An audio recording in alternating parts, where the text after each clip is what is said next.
Something very strange has been happening in one of the world's most dangerous countries. Now, Iran is a fascist Islamic country. It sponsors terrorism around the world. It wants Israel destroyed and is working on building a nuclear bomb. But in the last couple of weeks, and can this be a coincidence?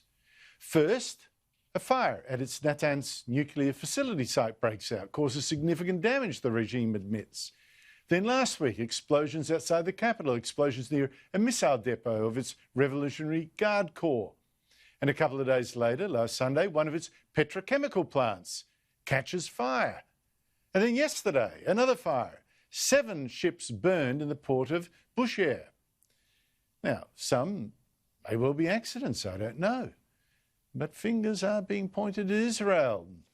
Who knows? I spoke a few minutes ago to Natanz, a research fellow at the Jerusalem Institute for Strategic Studies and a columnist at the Jerusalem Post. Natanz, thank you so much indeed for your time. We've had explosions and fires at a nuclear facility, an oil refinery, an alleged missile base, a shipyard, all in Iran. Is this coincidence? My sense is, and the sense I think of most analysts dealing with this stuff, is that the entirety of these acts cannot be attributed merely to coincidence.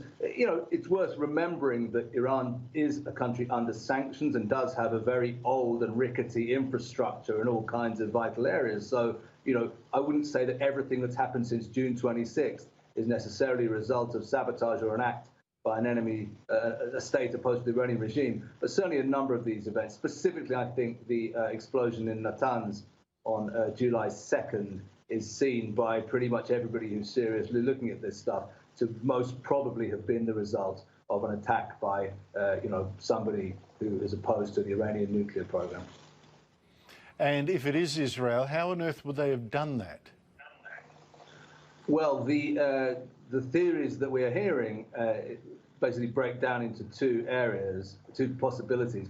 One would have been the placing by someone or other of an explosive device inside the advanced centrifuge center, which is the facility within Natanz, which appears to have been hit.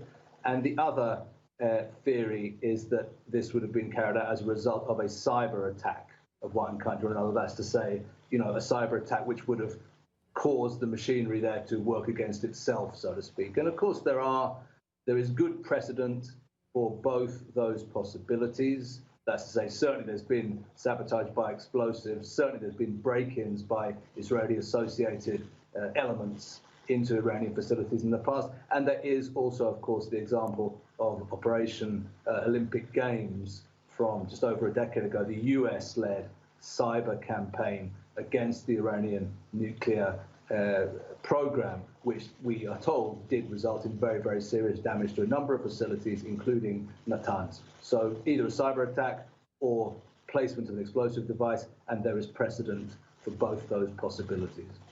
How important would it be for Israel, or in fact the West generally, to do something about that nuclear facility of Iran's?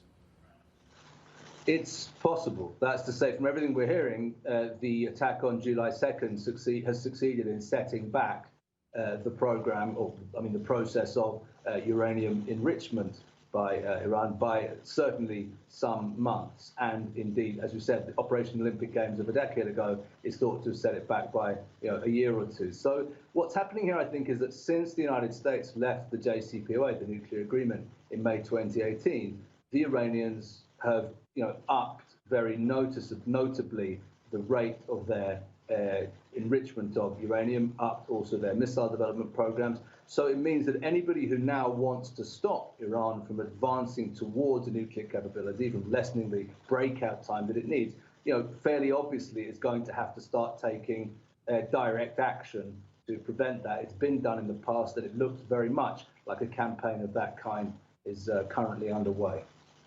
How's Iran reacting to these various explosions and fires? Well, it's interesting. As of now, Iranian reaction to and response and retaliation to a whole number of pretty determined acts by the West in the last 6 months has been restrained in the extreme. We remember, of course, that Quds Force Commander Major General Qasem Soleimani killed by the Americans in Iraq on January 3rd. We think of the constant, week by week, Israeli bombings against Iranian attempts to transfer missile technology on Syrian soil. And we note that the Iranian response has been very, very limited indeed. Now, there's a number of possible explanations for that. One of them, which I think is worth taking seriously, is the notion that the Iranians are trying to wait out the clock until November, until the US elections, on the assumption that very possibly after November, there will be a new US administration which will be wishing to take a much less aggressive stance towards Iranian efforts in the region, both nuclear and otherwise. And so therefore it's worthwhile waiting and not seeking to provoke further action in the next few months. That's an interpretation, but certainly it is the case. We know that Iranian response, including to some pretty major acts against the Iranians, both on the personnel level and the property or infrastructural level, have been very limited indeed.